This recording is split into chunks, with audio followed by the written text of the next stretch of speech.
Bom dia, na paz do Senhor Jesus, para você, querido professor da classe adolescente, para você, querido inscrito aqui no canal ADC Educacional da Igreja Assembleia de Deus de Criciúma. Para mim, sempre será uma alegria, um prazer estar aqui gravando esta pré-aula para você, professor, para você, aluno, para dar uma orientação na sua aula com a classe dos adolescentes. Que Deus possa abençoar a sua vida, que Deus possa abençoar a sua classe, o seu ministério, que Deus possa abençoar você grandemente nesta próxima aula. Quero já pedir para você deixar o seu like, deixar aqui embaixo os comentários se você está gostando das pré-aulas e desejar para nós uma bênção de Deus. E para você também. Nesse trimestre estamos estudando a história da salvação. E esta é a aula número 4, que vai ser no dia 29/1/2023, que tem um título Uma Promessa e uma Esperança. Qual é a promessa e qual é a esperança? Você começa a sua aula, professor, já perguntando isso para os adolescentes. Eu sempre disse e sempre vou dizer que a aula com os adolescentes é um pouco mais dinâmica, ela tem que ser mais dinâmica para que o aluno, o adolescente possa então interagir com o professor, para que a classe, a aula seja uma aula mais aberta, seja uma aula mais divertida para o adolescente. Então comece já perguntando para ele qual é a promessa. E qual é a esperança? A promessa do Salvador e a esperança é que eu e você vamos morar no céu. Então, deixa ele comentar, deixa ele responder e pergunta para um, para outro. Se a sua classe for grande, pergunta para uns 5. Se for pequena, pergunta para todos. E assim, a aula vai ficar um pouco mais dinâmica. Então, que Deus possa abençoar a sua vida grandemente nesta aula número 4, com o título Uma Promessa e uma Esperança. Vamos lá, leitura bíblica em classe, é muito importante você ler esses versículos com os alunos na classe, é muito importante você pedir para os adolescentes lerem também, e de repente dentro da leitura se tiver alguma dúvida, responda, pergunta para eles se eles entenderam e assim por diante. Vamos lá, a mensagem, olha o que diz a mensagem ali, tá? Em Atos 10:43. Todos os profetas falaram a respeito de Jesus, dizendo que os que creem nele recebem por meio dele o perdão dos pecados. Jesus é o nosso único e suficiente Salvador. E nós temos que crer nele, acreditar nele para receber esse perdão aí dos pecados. Nós já aprendemos nas lições anteriores que todos os pecados, todos estavam excluídos da glória de Deus, estavam afastados, mas com a morte e a ressurreição de Jesus, nós recebemos o perdão de pecados através de nós aceitarmos a Jesus e crer nele. Então, todos os profetas no Antigo Testamento falaram a respeito de Jesus e falaram que os que crerem receberiam o perdão de pecados, Então vamos lá, o objetivo da lição é falar um pouquinho sobre as profecias do Antigo Testamento, sobre a vinda do Messias. Quem é o Messias? Alguns detalhes preditos acerca do nascimento de Jesus e analisar por que da vinda do Messias ser uma fonte de grande esperança. Vamos lá. Eu achei interessante que vamos descobrir essa primeira frase. Você sabia que o nascimento de Jesus foi planejado por Deus nos mínimos detalhes? Professor, sempre é importante você repassar isso para o aluno. Deus, ele já planejou todos os detalhes de todas as pessoas da terra. Deus tem lá no seu, vamos dizer, arquivo, né? O plano para a minha vida, o plano para a sua vida, o plano para a vida do adolescente que está na sua classe, o plano para cada um de nós, e inclusive o plano para o nascimento de Jesus. Antes mesmo de acontecer o Antigo Testamento, tudo, a saída do povo, tudo, Deus já tinha planejado o nascimento de Jesus. Já estava dentro dos planos de Deus o nascimento de Jesus, e em cada detalhe que aconteceu, cada detalhezinho que você acha pequeno, aconteceu planejado por Deus. Deus já tinha planejado tudo isso. Então, explique isso para o seu aluno. Vamos lá. Uma grande promessa. Qual é a promessa? Você lembra lá no Éden, quando a serpente enganou a Eva, e a Eva então deu também o fruto para Adão, e eles comeram e eles foram expulsos, mas nesse todo esse ato, a Bíblia vai dizer que Deus antes falou para eles: se vocês comessem do fruto, vocês vão morrer. Eles comeram e não morreram, porque antes de Deus matar, Deus fez uma promessa, que da semente da mulher nasceria um que esmagaria a serpente e daria salvação para a humanidade. Essa era uma grande promessa que Deus fez lá no Éden. Lá para Adão e Eva, Deus fez algumas promessas para eles, e entre elas, essa foi a maior: o nascimento do Messias, o nascimento do Salvador, o nascimento daquele que ia esmagar a cabeça da serpente. Está lá em Gênesis. Vamos lá. 2. As promessas feitas a Abraão. Aqui é algo interessante. Nós saímos de Adão no jardim, agora vamos para Abraão. A Bíblia vai dizer que Abraão morava numa cidade muito rica, uma cidade boa, uma cidade onde tinha uma cultura muito legal. Porém, Deus fez uma promessa para Abraão: de ti farei uma grande nação. E Abraão então recebeu essa promessa e obedeceu e saiu da sua terra. Então, um grande detalhe é esse: Deus fez uma promessa a Abraão, e Abraão então acreditou na promessa. Abraão então acreditou naquilo que Deus falou para ele, e Abraão obedeceu a voz de Deus. Vamos lá. Opa, pulou demais. A promessa e os profetas.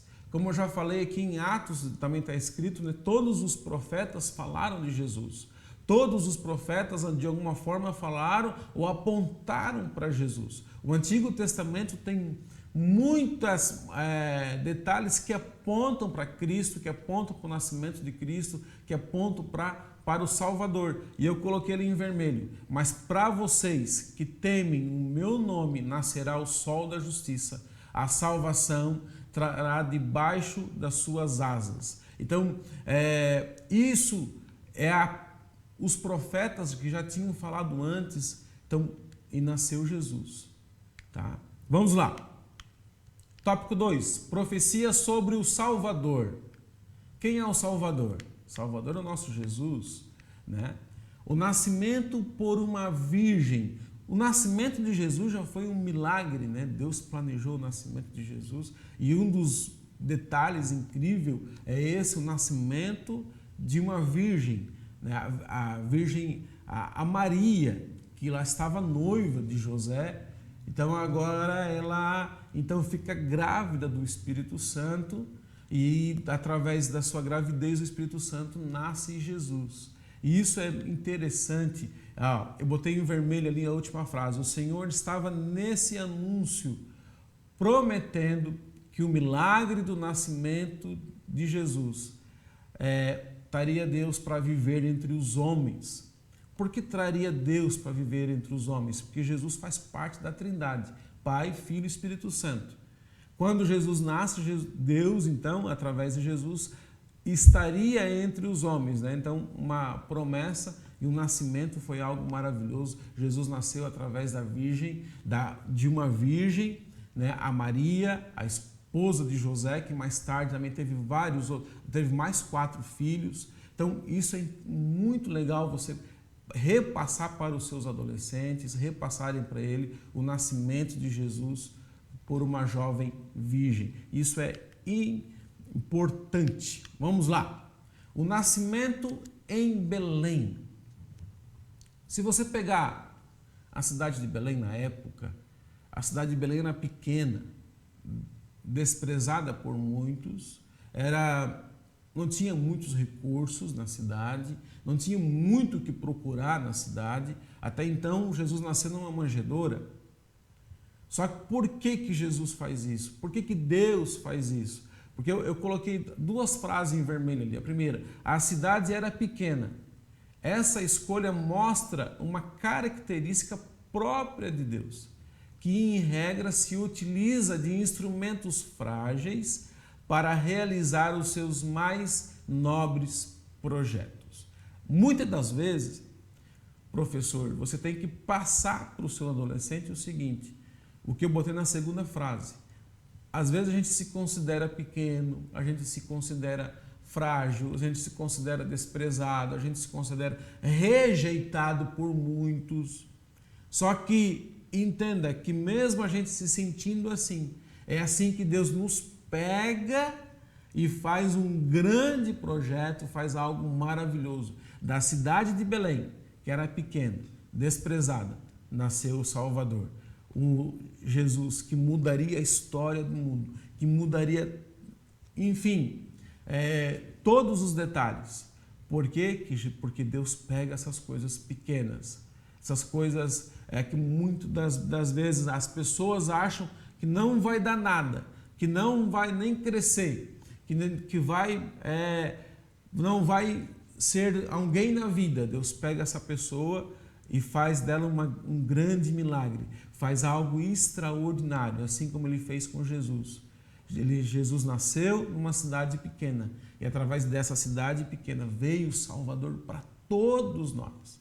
Então passe para o seu aluno, que ele não se sinta assim, que Deus tem um plano especial na vida dele, que Deus pode realizar sim um plano maravilhoso na vida dele. Homem de dores, Jesus sofreu todas as dores possíveis. Apesar de Jesus ser Deus na terra, mas mesmo assim ele sentiu todas as nossas dores.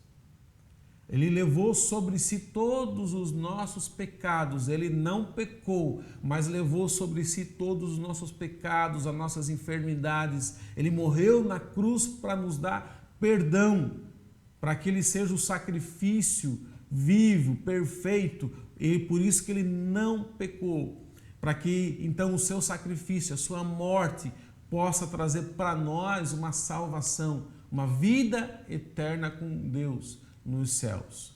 Então, ele sofreu as nossas dores, ele sofreu as nossas enfermidades, para que eu e você também possa entender que é através dele que nós vamos ir para o céu. Vamos lá. Tópico 3. Uma grande esperança. A esperança não é só para o povo de Israel. A esperança não é só para aqueles que viviam com Jesus ou antes de Jesus. A esperança é para toda a humanidade. Para todos que nasceram e todos que vão nascer. Essa é a esperança de que Jesus vai nos levar para o céu. Uma luz brilhou. O primeiro tópico diz: uma luz brilhou. Que luz é essa? A luz de Jesus. É algo maravilhoso. Nós entendemos que Jesus trouxe a luz para o mundo onde estava cheio de trevas, de pecado, o mundo onde estava tudo sem esperança, mas uma luz brilhou. A gente diz, né? Uma luz brilhou no fim do túnel e nós conseguimos enxergar, então agora uma esperança. Então eu coloquei ali na última frase, já no começo da história da igreja, em Atos, vemos milhares de pessoas sendo convencidas pelo Espírito Santo e alcançando a salvação, a luz de Deus era muito forte. Então, desde o Antigo Testamento, desde o Novo Testamento, depois que Jesus morre e ressuscita, então a igreja primitiva, ela nasce em Atos, a partir dali o Espírito Santo começa a convencer as pessoas a aceitarem a Jesus, a salvação, a luz de Deus, e era muito forte essa conversão das pessoas a Jesus Cristo. Então, porque eles viram a luz que brilhou, e isso é maravilhoso. Eles começaram a ter esperança, a esperança de morar no céu. A verdadeira libertação. Você pode fazer tudo quanto é tipo de coisa para ser liberto. Você pode estar preso, mas se você aceitar Jesus, você vai ter uma libertação. Você vai estar livres. Mas vou estar dentro da cadeia, mas você vai estar livre para adorar a Deus, livre para ir para o céu, livre dos pecados, livre de tudo. Então, essa libertação veio através de Jesus, através do nascimento de Jesus, através da morte e da ressurreição de Jesus. Ele trouxe essa verdadeira libertação, essa verdadeira prova de que nós somos livres para adorar a Deus. O mal foi humilhado na cruz do Calvário. Agora os homens podem ter liberdade para servir ao Senhor. Nós temos essa liberdade de servir a Jesus, de servir a Ele, de adorar a Ele, porque Ele morreu, ressuscitou e nos dá um direito de salvação, nos preparou e nos está preparando um céu maravilhoso para que eu e você, professor, possamos ir para o céu, juntamente com todos os adolescentes que acompanham a nossa classe, com todos os adolescentes que estão ao nosso redor, com todas as pessoas. Nós temos essa liberdade de servir a Jesus, de estar com Jesus, para que nós possamos estar com Ele lá no céu. Vamos lá. O nascimento de uma criança. Isaías 9:6 diz assim: Conselheiro maravilhoso, Deus poderoso, Pai eterno, Príncipe da paz. Esses são os títulos que a profecia menciona acerca da criança prometida. Que criança é essa? Jesus. Olha os nomes que Jesus tem: Conselheiro maravilhoso, Deus poderoso, Pai eterno, Príncipe da paz. Enfim, tem mais um monte, né? Tem 3 pontinhos ali que continua, né? Mas olha que coisa maravilhosa. Olha que Jesus é esse que Deus nos deu, que Ele é conselheiro, Ele é maravilhoso, Ele é Pai, Ele é príncipe,